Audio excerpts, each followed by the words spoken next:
Having heard from the team portraying the research and development companies in today's debate, let's move over to the second proposition team today, who are going to be representing investors and global market leaders. So without ado, let's call Ka Hao to open the second team's case.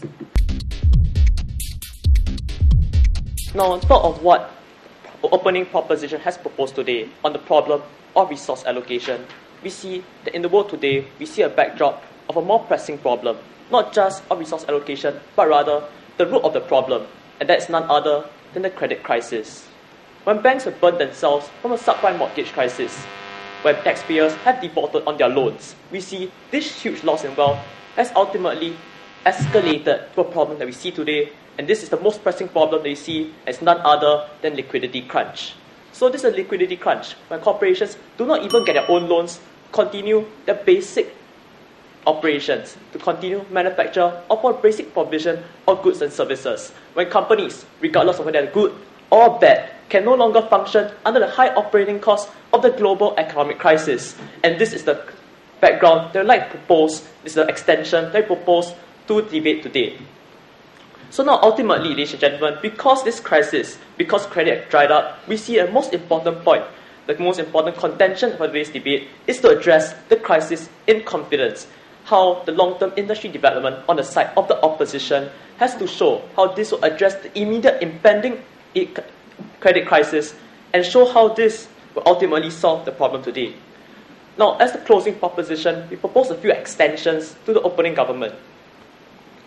Firstly, we propose bank guarantees. Secondly, we propose credit facilities. And lastly, we propose lowering of interest rates on top of the tax cuts that the opening government has proposed. And I'll show you why my policy works in my one main point of contention for today. Will a crutch mentality really occur? Now, ladies and gentlemen, we are facing an impending problem, a problem of the global economic crisis. The most important factor in today's debate is the time factor. Now, ladies and gentlemen, they said they wanted immediate solution, but however, they themselves has already conceded that long-term industry development requires 10 to 15 years. And in spiraling crisis, when businesses are already suffering, when banks are going bankrupt, are we really able to wait? Now, I put forth to you that clearly we cannot wait. We need this injection of liquidity, and that can only come through our policy, short-term business assistance measures, and that's why the focus is so important. Next, ladies and gentlemen, we see that retrenchment is really imminent. The 20,000 million people has been retrenched to date. Like people's livelihood are at stake, and we see that the corporation's interests are in line with the people's interests, and this is essential through short-term business assistance measures to inject liquidity to the companies so that they can continue to function under the high operating costs of the global economic crisis. Ultimately, ladies and gentlemen, the opposition has based their case on two assumptions. Firstly, that long-term industry development will work only under the fact that the economy will somehow recover by itself. But clearly, they never really conclusively showed how under such high operating costs, why without this crisis, everyone will be able to function in a market. So now, let me move on to a point of substantive for today on restoring investor confidence. Now we see that through the bank guarantees, people will be incentivized to deposit more money in banks. Also, take a look at the example of the Singaporean government. They have guaranteed $30,000 in bank loans. Now, this is illustrated, exemplified in the case of Ireland as the world's first nation to set out bank guarantees. Now, through these bank guarantees, ladies and gentlemen, investors have flocked to Ireland just to deposit money, just to have their investments secured, to have their money secured. Ultimately, ladies and gentlemen, we see that the immediate injection of liquidity stabilizes the economy as the banks can continue to function, as loans can still be given out. Now, how does this restore confidence? Now we see the restoration of the credit flow provides basic loans necessary for the market to function. This increases consumer confidence from increased liquidity, and this also contributes to the demand for goods, and consumers now have a greater access to capital. Secondly, ladies and gentlemen, short-term business assistance measures also serve as a form of assurance from the Singaporean government to the investors that investments are safe. This also ensures economic stability. Point of information, sir. Yes, madam. But your policy allows the problem to occur again because investors do not take precaution when they're investing. Thank you, madam. However, we see that regulations are already in place. Right now, if you apply for loans, yes, you may do so. But similarly, like General Motors, you must have a plan to propose to the government. Otherwise, you must have some basic prerequisites.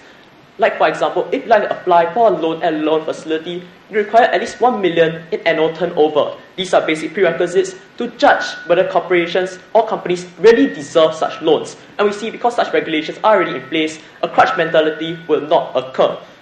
Now ultimately, because assurance to the investors, this will stimulate the market, and with this, please go with the proposition.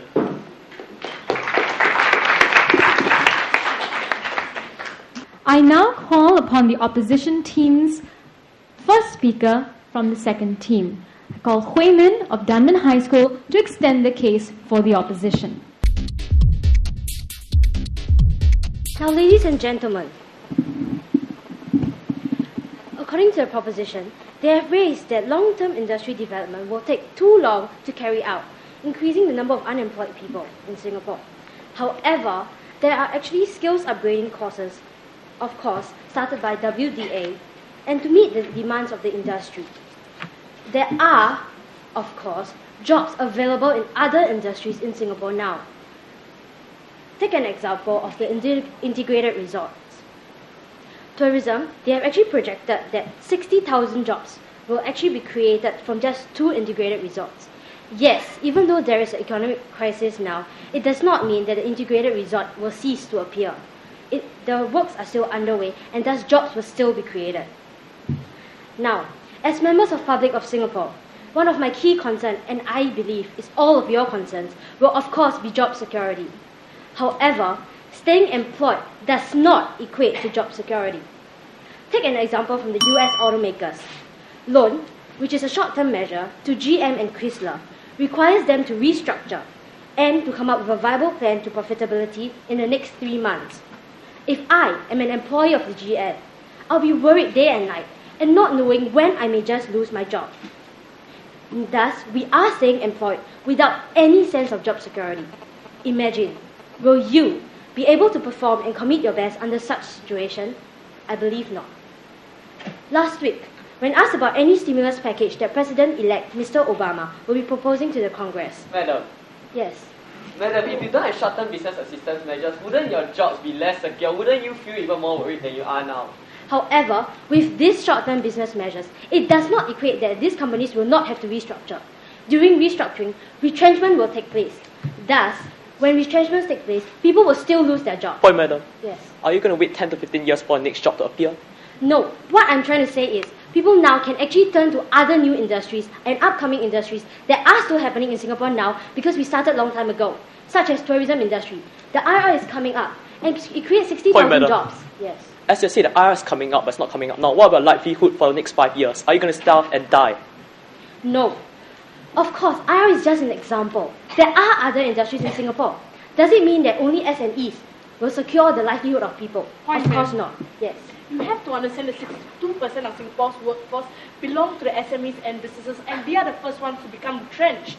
However, if they are to be retrenched because of various restructuring that these companies are going to do, they will still be forced to pick up a new skill and to turn to new industries.